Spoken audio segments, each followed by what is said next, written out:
Well, I think that would depend on whether or not you're asking about their personal profiles or business profiles. Let's talk about both. Let's Okay. go with personal profiles first. Okay, so personal profiles, I think that there is this idea around you can keep your information safe and you can limit who sees your information. This is not true. Anyone can share, or screenshot or anything like that. And if you're writing something that's particularly silly, people will screenshot and share it. So please, when you're looking at putting things on your personal social media, still think about, will this offend anyone? Am I hurting anyone's feelings? Do I look like a bit of an idiot? And just don't do it. Just don't. No one really cares if you've broken up with your girlfriend or not. You need to limit that kind of information, because potential employers and other people who are important are going to see that information. They will find it because everything comes out. Yeah. Absolutely. That's sound advice, I must say. Yeah. And what about for businesses? Okay, for businesses, well, there's so many mistakes you can make.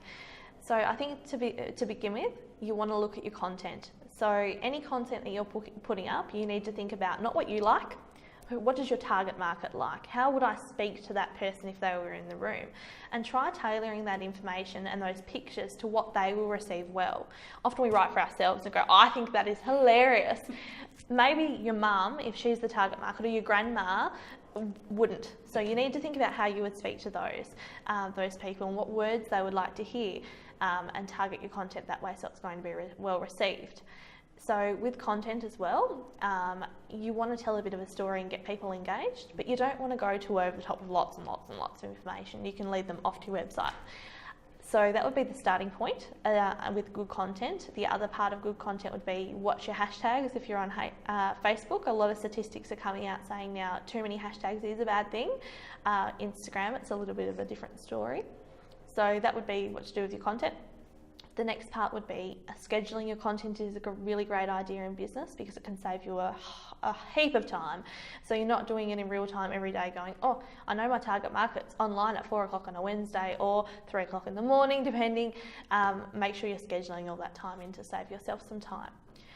There are a lot of free platforms that can help you do this. You don't necessarily need to spend money, so it's important to do a lot of research around those things. Now, when replying to comments, if they're positive in nature, always reply and say thank you. Glad that you appreciate that, Susie. Thank you for those ideas.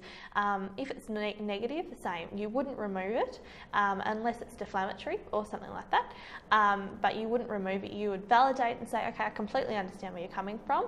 Apologise and see if you can have a make good. Oh, well, if you're a restaurateur, for instance, maybe you would say, I can offer you a voucher to come back again. And then probably try and get the conversations offline as quickly as possible. I'd love you to call me and talk about this so it doesn't continue to escalate further, as often these things can if people have got a bee in their bonnet.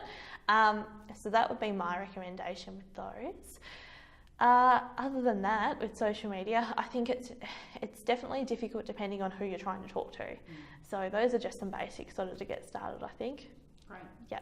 Anything else you'd like to add? No, I think that's pretty good. Thank you very much for your time. No worries, thank you.